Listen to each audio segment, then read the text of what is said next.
Well, now that we know how to convert between radian and degree measurements, we need to take just a moment and revisit our unit circle. We're going to add to the degree measurements that are already on here what the equivalent radian values would be. Now we could convert these using the methods that we've talked about in the previous video, or we can also start to recognize the pattern that forms as we move around the circle. So if I go all the way around the circle, that's 2 pi. So one complete revolution would be 2 pi. Halfway across the circle is simply pi. So halfway across would be pi. Now let's go back and look at this again. If I just moved up here to where 90 degrees is, we call that pi over 2. Well, that makes sense because 180 divided by 2 is 90. Okay? So up here we have pi over 2. This would be 2 pi over 2 because 2 over 2 is 1. So that's how I get 2 pi over 2. Keeping with that theme down here, I have 3 pi over 2. Moving over here, if I said 4 pi over 2, that gives me the whole number 2. Okay, so you can think of your fractions like that. Let's do another one here. Okay, if we wanted to move from 0 to 90, again, that's pi over 2. Halfway in between would be pi over 4, which makes sense because half of 90 is 45. But let's put it in terms of common denominators when we think fractions. So if I said this was 0, 1/4 or pi over 4, 2/4 or 1/2, 3/4 or 3 pi over 4, 4/4, which again is pi, 5/4 or 5 pi over 4 down here, 6 pi over 4, which reduces to be 3 pi over 2. Here we have 7 pi over 4, 8 pi over 4, which reduces to be 4. Okay, I think you get the hang of how our fractions are divided up as we move all the way around. You need to make sure that you commit this to memory, especially the first quadrant, and from the first quadrant we can project these values to any of the other 3 remaining quadrants. So let's practice then finding our trig function values based on our new radian values in our unit circle. So here I want to find out what the sine of pi over 3 is. So I have to think, the sine of pi over 3, that's 1/3, right? 1/3. So I am somewhere in the first quadrant. Okay, so I have to think this. If I go all the way around over here, that's pi. Up here is pi over 2.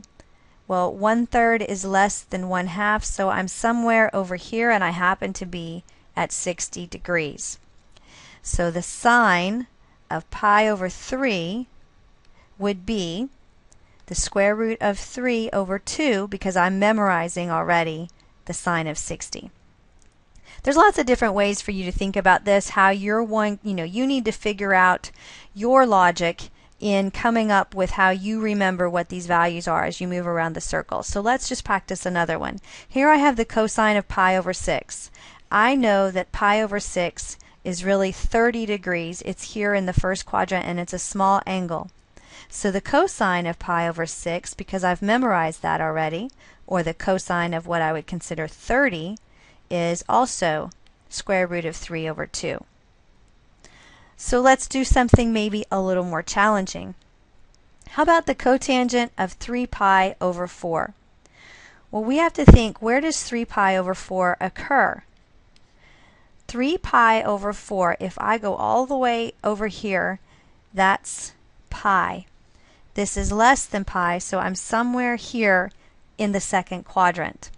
This happens to be 135 degrees. So I'm really asking myself, what is the cotangent of 135 degrees, which we are calling in radian terms 3 pi over 4, and that value is -1.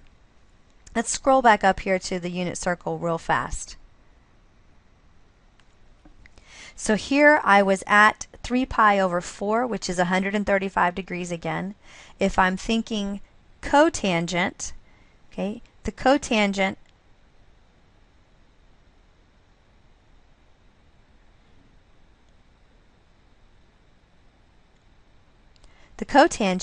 comes from cosine divided by sine, and any number that's divided by itself would be 1, but it has to be negative because we're in the second quadrant. So that's how come this is the cotangent of -1.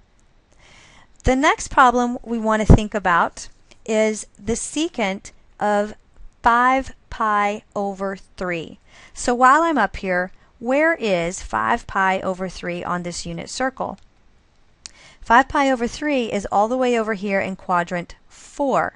Well, because I'm memorizing the unit circle already, and I know that this is roughly at 300, well, this is 300 degrees, I can think to myself, what is the secant of its reference angle, which is up here at 60 degrees, or pi over 3? So in other words, I'm asking myself, what is the secant of the reference angle here?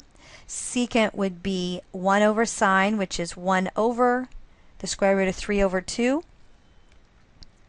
Okay, so I'm really asking myself, what is the secant of the reference angle, which is going to give me 5 pi over 3, and that happens to be positive 2. Remember that even though I'm in the fourth quadrant, at 5 pi over 3, I'm in the fourth quadrant, and secant and cosine are both positive down here in the fourth quadrant. Okay, the last one we're going to look at together looks like this. What is the cosine of 5 pi over 6? So you have to ask yourself, where is 5 pi over 6 on the unit circle? Again, halfway over here would be pi, so 5 pi over 6 must be somewhere over here in the second quadrant, and it happens to be at 150 degrees. The reference angle I use to memorize this value comes from 30 degrees over here in the first quadrant. So I'm asking myself, when I answer the cosine of 5 pi over 6, I'm really asking myself, well, what was the cosine of 30? The cosine of 30 is the square root of 3 over 2. But because I'm over here in the second quadrant, this becomes negative. Okay, so you need to make sure that you're memorizing the unit circle, but technically, as long as you memorize the first quadrant here, again, I can use these reference angles for any of the angles in the remaining 3 quadrants.